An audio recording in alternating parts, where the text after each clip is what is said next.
Hello Python programmers. तो ये हमारी 7th वीडियो है Python basics for beginners video series की।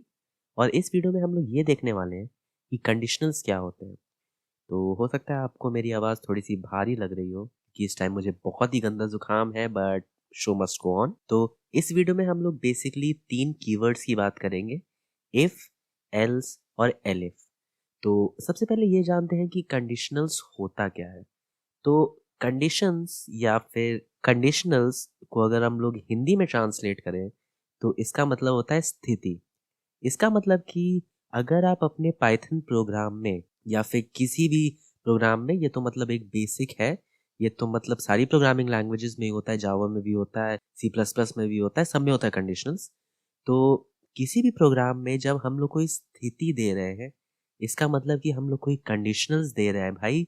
या फिर तो ये सिचुएशन, या फिर तो वो सिचुएशन, नहीं तो कोई और सिचुएशन। अगर हम लोग ऐसी सिचुएशन दे रहे हैं किसी भी प्रोग्राम में तो उसको हम लोग बोलते हैं कंडीशंस। और जिस कीवर्ड को हम लोग यूज करते हैं उसको हम लोग बोलते हैं कंडीशनल कीवर्ड्स। तो चलिए अब यहाँ पे हम लोग एक एग्जाम्पल से समझते हैं। मान लीजिए आपके पास ए वेरिएबल है, ठीक है। ए वेरिएबल हो सकता है कि आपने यूजर इनपुट लिया हो, या फिर तो आपका कोई आउटपुट हो किसी एक्सप्रेशन का, कुछ भी हो सकता है। एक ए वेरिएबल है, ठीक है। अब आपको ये चाहिए कि भाई अगर उस ए वेरिएबल में कोई नंबर हो तो आप उस पे कुछ और काम करें, मान लीजिए प्लस माइनस कुछ भी करें। अगर उसमें कोई स्ट्रिंग हो तो आप उस पे कुछ और काम करें, उसमें अगर फ्लोट हो तो आप कुछ और काम करें। मतलब कि आपको बस ये जानना है भाई, अगर मेरा आउटपुट ये है तो इसके साथ में ये काम करूं। इसका मतलब कि आप यहाँ पे एक स्थिति को डिसाइड कर रहे हैं, आप एक सिचुएशन को डिसाइड कर रहे हैं। तो इसी का मतलब होता है कंडीशंस। चलिए बहुत हो गया थ्योरी पार्ट, अब सीधे आते हैं हम लोग अपने पाइथन प्रोग्राम पे और एक्चुअली देखते हैं कि हम लोग कैसे कंडीशनल स्टेटमेंट्स को यूज करते हैं। तो 3 कंडीशनल स्टेटमेंट्स होते हैं, मैंने पहले ही बताया था, इफ, एल्स और एलिफ। तो सबसे पहले जानते हैं इफ को। तो इफ का मतलब होता है यदि, अगर। तो मान लो, मैं यहाँ पे भी एक एग्जांपल से समझाता हूँ। मान लो हम लोग ने ए वेरिएबल ले लिया, ठीक है। अब हम लोग यहाँ पे क्या करते हैं, हम लोग यहाँ पे इनपुट लेते हैं, ठीक है।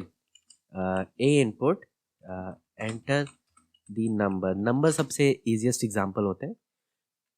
तो एंटर दी नंबर। अब मान लो हमको ये चाहिए कि भाई इफ, मान लो ये मार्क्स है हमारा, एंटर दी मार्क्स, ठीक है। थोड़ा सा एक इजी, थोड़ा एक रियल लाइफ एग्जांपल लेते हैं। If the marks is let's say greater than 90, तब तो भाई इसके बहुत अच्छे मार्क्स आए। इसका मतलब हम लोग को एक स्टेटमेंट प्रिंट कर देना है। क्या स्टेटमेंट प्रिंट करें, इसके आए हैं ए प्लस, ठीक है। अब थोड़ा सा यहाँ पे चीज़ों को समझते हैं कि ये कैसे काम कर रहा है। तो हम लोग ने अपनी पिछली वीडियो में देखा था कि इंडेंटेशन क्या होती है। अगर आपने वो वाली वीडियो नहीं देखी है तो आप जाके देख सकते हैं, वरना आपको ये समझ में नहीं आएगा भाई हम लोग ने ये कोलन लिख के यहाँ पे 4 स्पेसेस क्यों छोड़ दी। तो ये पाइथन का तरीका होता है ब्लॉक को स्पेसिफाई करने का। दूसरी लैंग्वेजेस में हम लोग पैरेंथेसिस यूज करते हैं, बट पाइथन में हम लोग स्पेसेस यूज करते हैं। तो हम लोग ने सिंपली यहाँ पे लिखा कि भाई इफ, अगर ए की वैल्यू 90 से बड़ी होगी। पहले हम लोग एक काम करते हैं कि इसको हम लोग एक इंटीजर ले लेते हैं, क्योंकि मैंने जब मैं बेसिक इनपुट एंड आउटपुट में पढ़ा रहा था आप लोग को, पिछली आई गेस 5th वीडियो थी, उसमें मैंने ये बताया था कि जो इनपुट का जो आउटपुट होता है, मतलब इनपुट कीवर्ड कीवर्ड का जो आउटपुट होता है वो एक स्ट्रिंग होता है। तो अगर हम लोग उसको यहाँ पे कंपेयर करेंगे तो हमारा एक एरर आएगा, क्योंकि हम लोग स्ट्रिंग को कंपेयर कर रहे हैं नंबर से, है ना। तो इसलिए मैंने यहाँ पे ये इंट ले लिया।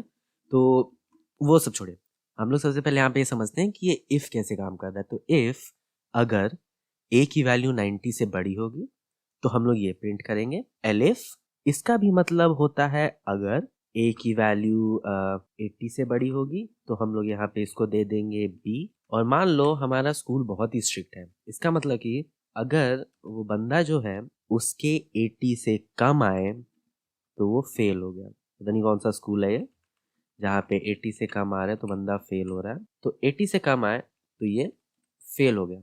अब चलिए यहाँ पे समझते हैं कि ये कैसे काम कर रहा है।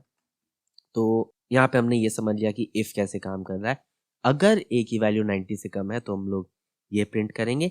एलिफ भी एक तरीके का इफ ही होता है, मतलब अगर ये नहीं तो ये कंडीशन चेक करो, और एल्स का मतलब होता है कि अगर ये सिचुएशन गलत है। एक्चुअली हम लोग एल्स में कुछ लिखते नहीं है, तो अगर ये इफ की कंडीशन गलत है और ये एलिफ की कंडीशन गलत है, मतलब जितने भी यहाँ पे इफ और एलिफ के स्टेटमेंट लिखे हैं अगर वो सब गलत हैं तब हमारा एल्स का ब्लॉक एग्जीक्यूट होगा। आपको बस 2 पॉइंट समझने की जरूरत है कंडीशनल्स में। इफ और एलिफ में हम लोग एक स्टेटमेंट देते हैं जिसको हम लोग चेक करते हैं, मतलब कि अगर वो सिचुएशन या वो कंडीशन सही हुई तो जो भी यहाँ पे लिखे हुए कमांड्स उसको आप एग्जीक्यूट कीजिए, और अगर कोई भी सिचुएशन जो इफ और एलिफ में लिखी हुई है, जो ए की वैल्यू है या जो भी हमारी इनपुट वैल्यू है, अगर वो कोई भी सिचुएशन को सेटिस्फाई नहीं कर पा रही है तो हम लोग एल्स में जाएंगे। भाई ये तो बेसिक इंग्लिश है, इफ एल्स, है ना। तो यही होता है बेसिकली इफ एल्स। तो अब एक और चीज होती है जो काफी हम लोग प्रोग्राम्स में यूज करते हैं, उसको हम लोग बोलते हैं नेस्टेड इफ एल्स। इसका मतलब कि इस इफ एल्स के अंदर हम लोग एक और कंडीशन लिख रहे हैं। मतलब कि मान लो भाई हमें ये 2 वेरिएबल हमने ले लिया, ठीक है, इनपुट, और मान लो हमने इससे ले लिया एंटर योर मार्क्स 2,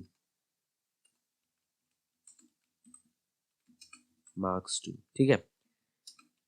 तो अब हम लोग ने ए पे चेक किया कि अगर ए की वैल्यू 90 से ज्यादा है, ठीक है भाई, तो ये कंडीशन ट्रू होगी।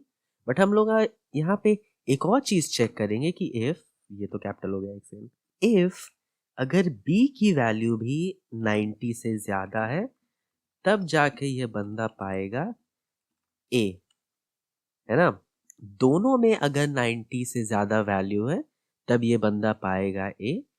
अगर उसकी, अगर इस बंदे के मार्क्स ए में 90 आए बट बी में 90 नहीं आए तब ये पाएगा ए माइनस, लेट्स से दैट, तब ये पाएगा ए माइनस।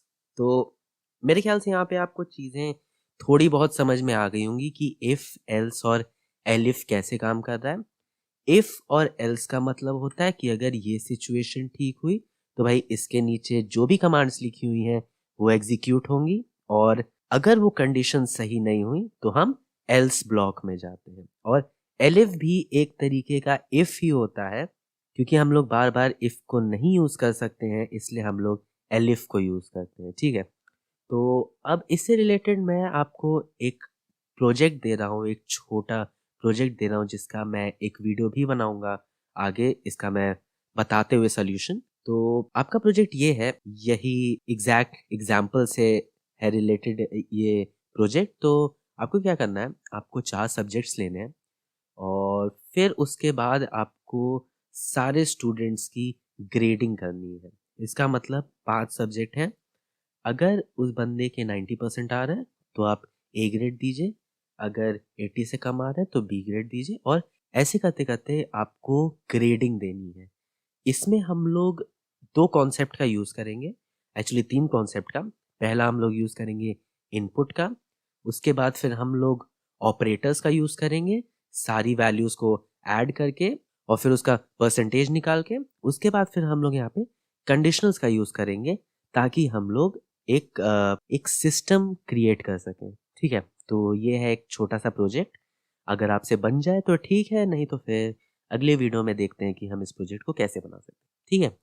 फिर मिलते हैं अगली वीडियो में।